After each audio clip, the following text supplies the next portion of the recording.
后来继续来到台南的仁德，警方发现一个骑士违规要甲检查，结果发现伊的身躯敢若是有藏毒品，但是这个男子无爱配合检查，甲警察大声声嚷，警察先甲伊手顶的电钻摕走，避免发生着危险。最后，伊的身躯顶超出着毒品，经过喙烂甲尿的检验，果然是有食毒的阳性反应，甲移送法办。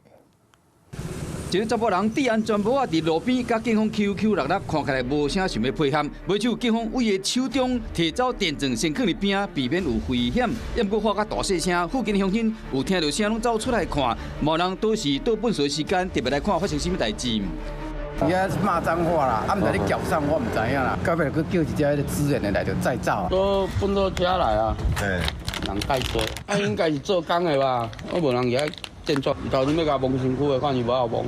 代志发生伫昨下晡5点外，台南市仁德区。根据了解，这个少年嫌犯当时是骑乌托摆，手有硬分。警方看到伊赶紧转过来，是要去甲炸，发现讲少年嫌犯拿电钻，讲是要去做事的。另外，佫发现讲伊身躯敢若有藏毒品，要甲超就发生冲突啦。尾手有超到第2级的毒品，安慰他命。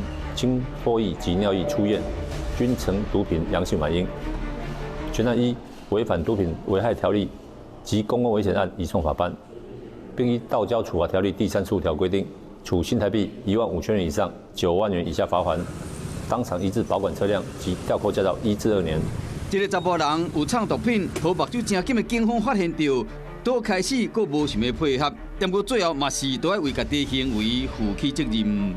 Hello， 我是雷亚，想要抢先掌握最及时的新闻资讯吗？赶快订阅、按赞、开启小铃铛，锁定华视新闻 YouTube 频道。